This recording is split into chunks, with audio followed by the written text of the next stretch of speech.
سرزمین فلسطین تاریخ کے اوراق میں یہ ایک مکمل داستان ہے۔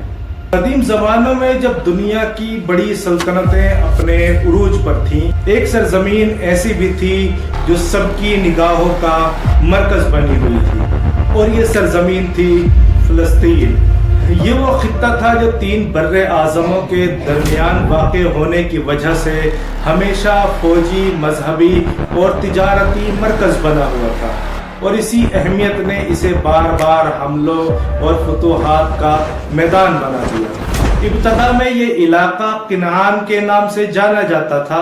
یہاں مختلف قبائل آباد تھے جو تجارت اور زراعت سے وابستہ تھے، مگر اس خطے کی اہمیت نے جلد ہی بڑی طاقتوں کو اپنی طرف متوجہ کیا۔ تقریباً 1500 قبل مسیح میں مصر کی طاقتور سلطنت نے اس خطے پر حملہ کر دیا اور اس کو اپنے قبضے میں لے لیا۔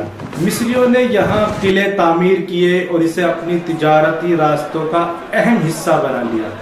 یہ قبضہ تقریباً 3 صدیوں تک قائم رہا، مگر جب مصر کمزور ہوا تو اس کی گرفت ڈھیلی پڑ گئی اور مقامی طاقتیں دوبارہ سر اٹھانے لگی، اور پھر چند صدیوں بعد بابل کی سلطنت ابھری، اور پھر بابل کے بادشاہ نے فلسطین پر حملہ کیا اور اس کو فتح کر دیا۔ اس نے بیت المقدس کو فتح کر کے شہر کو شدید نقصان پہنچایا اور بہت سے لوگوں کو قیدی بنا کر بابل لے گیا۔ یہ دور اگرچہ زیادہ طویل نہ تھا، لیکن اس کے اثر بہت گہرے تھے۔ بابلیوں کے بعد فارسی سلطنت نے یہاں حملہ کیا اور اس کو فتح کیا، اور پھر یونانی حکمران یہاں آئے، لیکن اصل تبدیلی اس وقت آئی جب رومیوں نے 63 قبل مسیح میں شہر فلسطین کو فتح کر لیا، اور پھر رومیوں کی حکومت کئی صدیوں تک رہی۔ انہوں نے یہاں سڑکیں بنائیں اور شہر تعمیر کیے، لیکن ان کی حکومت بہت سخت تھی اور ان کے خلاف کئی بغاوتیں بھی ہوئیں، اور انہی بغاوتوں میں سے ایک بغاوت تھی بار کوخبا، اور اس بغاوت کے بعد رومیوں نے اس شہر کا نام بدل کر فلسطین رکھ دیا۔ وقت گزرتا رہا، یہاں تک کہ 7ویں صدی عیسوی میں اسلام کا ظہور ہوا۔ جب مسلمانوں کی طاقت بڑھی تو فلسطین ان کی توجہ کا مرکز بنا۔ اس وقت یہ علاقہ بازنطین یعنی مشرقی رومی سلطنت کے زیر اثر تھا، اور پھر 637 عیسوی میں مسلمانوں نے بیت المقدس کا محاصرہ کر لیا، اور اس شہر کے حکمران نے پھر ایک شرط رکھی کہ اس شہر کو وہ صرف اور صرف خلیفہ کے حوالے ہی کرے گا۔ چنانچہ حضرت عمر ابن الخطاب رضی اللہ تعالی عنہ، جو کہ مدینے سے بیت المقدس تشریف لائے، ان کی سادگی، انصاف اور رواداری نے سب کو متاثر کیا۔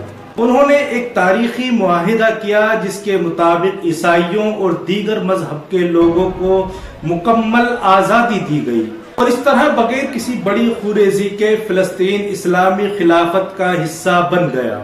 یہ علاقہ خلافت راشدہ کے بعد اموی خلافت کے پاس آیا۔ اسی زمانے میں مسجد اقصی اور قبۃ صخرہ کی تعمیر کی گئی، اور شہر فلسطین ایک عظیم اسلامی مرکز بنا۔ اس کے بعد عباسی خلافت بنی جس کا مرکز بغداد تھا۔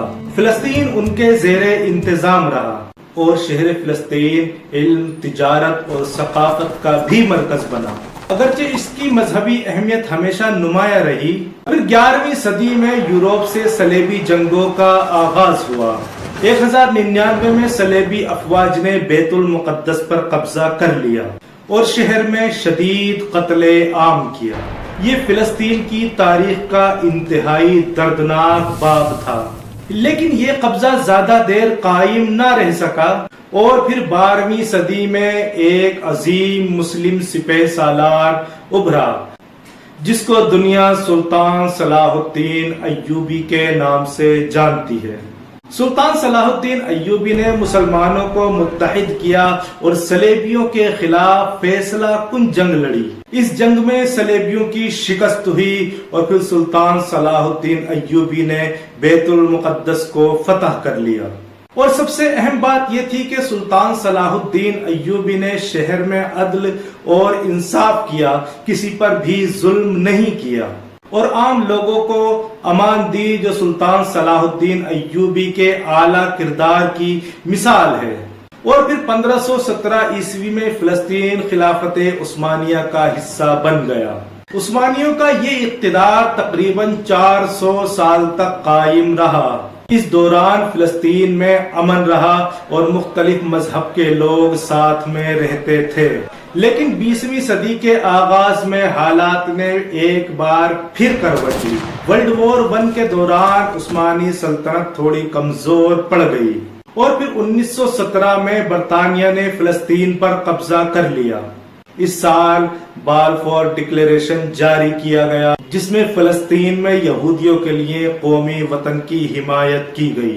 اس کے بعد یورپ سے فلسطین میں یہودیوں کی ایک بڑی تعداد منتقل ہونے لگی، خاص طور پر دا ہولوکاسٹ کے بعد۔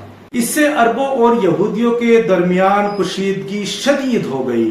1947 میں یونائٹڈ نیشن نے تقسیم کا منصوبہ پیش کیا، مگر یہ قبول نہ ہو سکا، اور پھر 1948 میں اسرائیل ڈکلیریشن انڈیپینڈنس کے بعد جنگ چھڑ گئی، جس کے بعد نتیجے میں لاکھوں فلسطینی بے گھر ہو گئے۔ اس سانحے کو نکبہ کہا جاتا ہے، اور اس کے بعد بھی کئی جنگیں ہوئیں، جس میں 6 دن کی جنگ سب سے زیادہ مشہور ہے، جس کے بعد فلسطین کے کئی علاقے یہودیوں کے قبضے میں چلے گئے۔ آج بھی فلسطین ایک ایسا علاقہ ہے جہاں لڑائیاں اور اختلافات جاری ہیں اور لوگ امن کی تلاش میں ہیں۔ آج کی یہ کہانی صرف ایک کہانی نہیں ہے، بلکہ ایک حقیقت ہے جو آج بھی جاری ہے اور ہر دن ایک نئی جنگ ہے۔ یہ داستان ماضی کی تاریخ نہیں ہے، بلکہ زندہ حقیقت ہے جو آج بھی لکھی جا رہی ہے۔